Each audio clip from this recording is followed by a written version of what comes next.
Jai Hind everyone, my name is Muklit Goyal and I am assistant professor in Department of MCA, and today my lecture is on disk scheduling algorithm, which is from the subject operating system, and the subject code is BMC 203.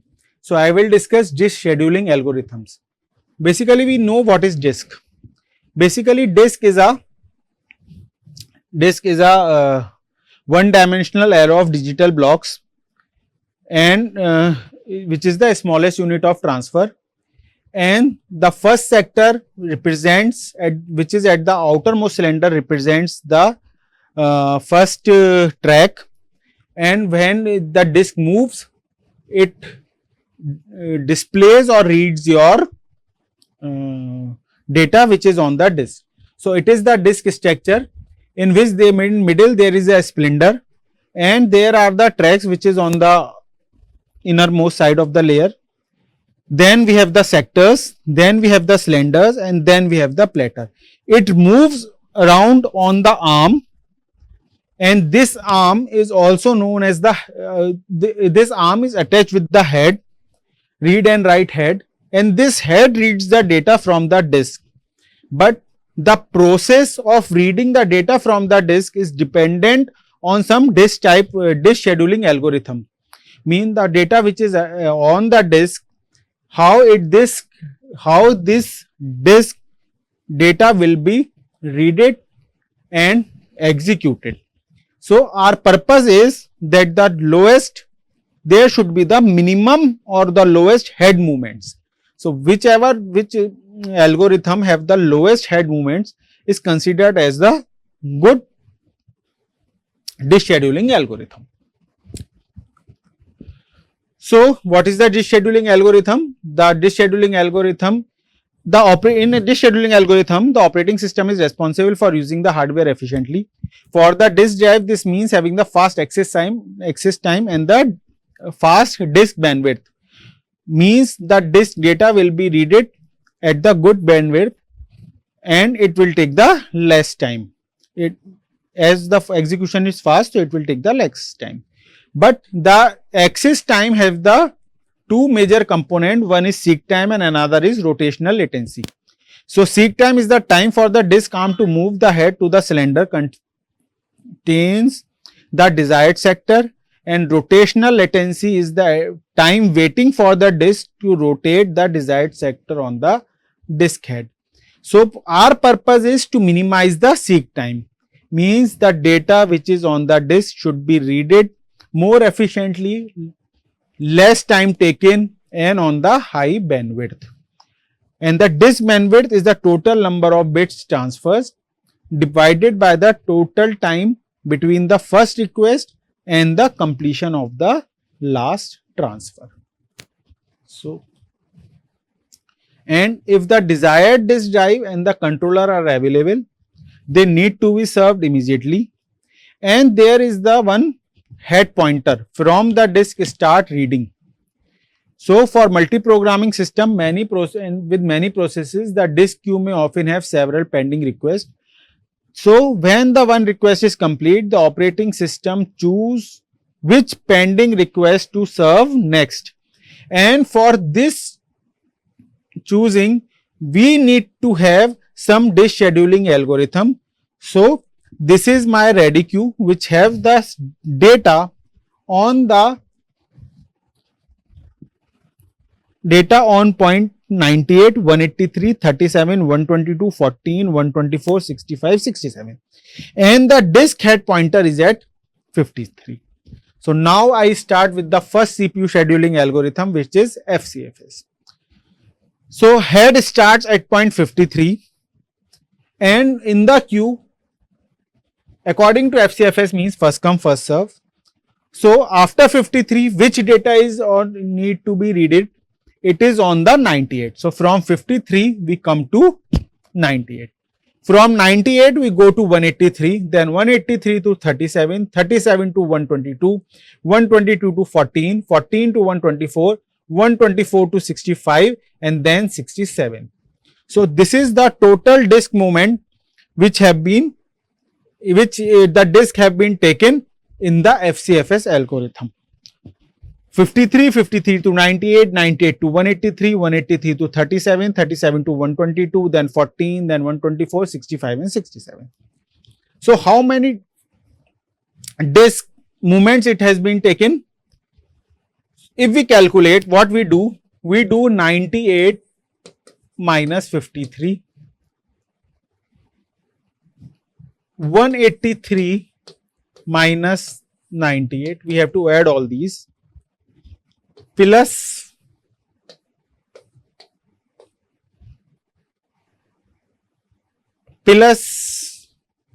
183 minus 37 plus 122 minus 37 plus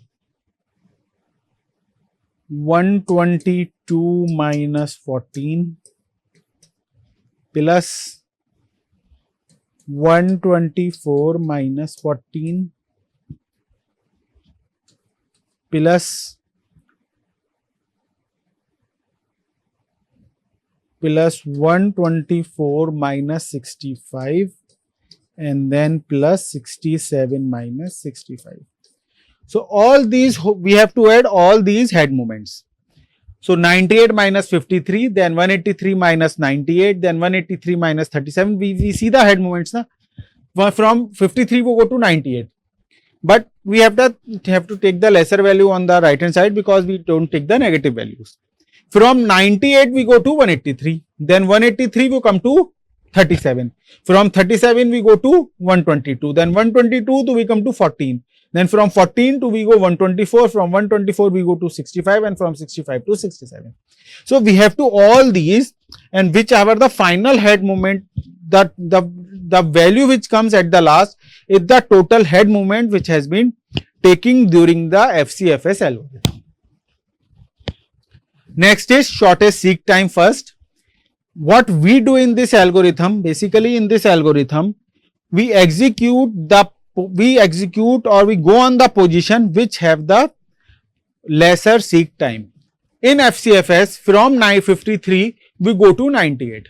But in shortest seek time from 53 we come to 65, then from 65 to 67, then 67 to 37, then 37 to 14, 14 to 98, 98 to 122, 122 to 124 and 124 to 183.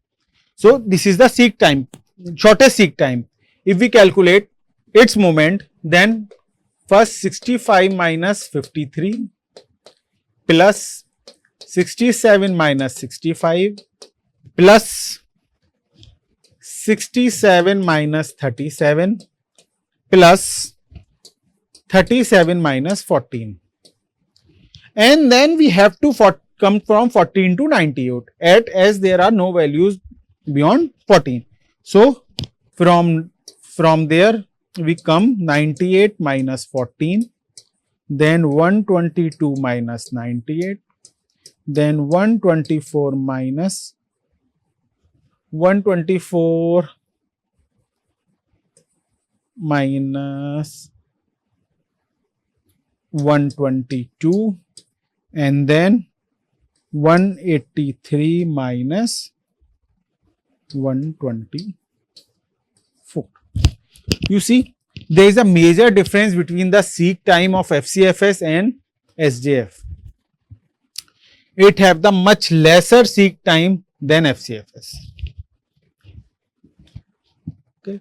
So in this, I am again explaining in shortest seek time first. What we do is the difference between the first and the next position, which have the lesser time. We execute the data on which we don't have to move our disk on the higher side.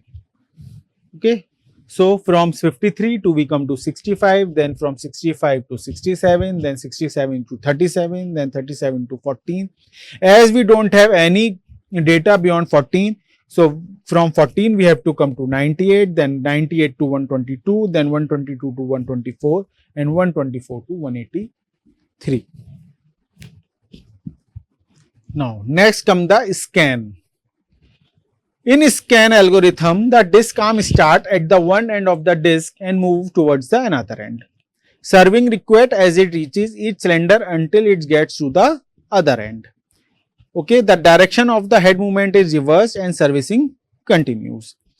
It is also known as the elevator algorithm because it based on the functioning of the elevator. So, in the way the elevator works, in the same way this scan scheduling algorithm works. We have to move on the one direction which have the lesser head movements. So, from 53 to we come 37, then from 37 to we come 14, then from 14 we come to 0 because we have to reach the one end, and then from 0 to we come 35, 65, then 65 to 67, then 67 to 98, 122, 124 and 183. Consider it as on the elevator that you are on the 5th floor and the lift is going downwards. So, it will have to go on the 0, and then from 0 again it starts climbing. So, on the same concept, the scan scheduling works from 53 to become 37, then 14, and we have reached 0, and then from 0 we start elevating again. But we will not go on that data point which we have already accessed. So, in this the seek time will be 53 minus 37 plus 37 minus 14 plus 14 minus 0 plus 65 minus 0 plus 67 minus 65 plus 98 minus 67 plus 122 minus 98 plus 124 minus 122 and plus 183 minus 124. Okay. In this way, we find out the seek time for scan scheduling, disk scheduling algorithm. Now we come the circular scan. In circular scan, it is the variant of the scan which is designed to provide more uniform wait time. Move head starts from the one end and go to the serving on the both ends. As we see in the diagram, we start from 63, goes to one end, and then from one end to we come to another end, and then again starts the processing. Okay.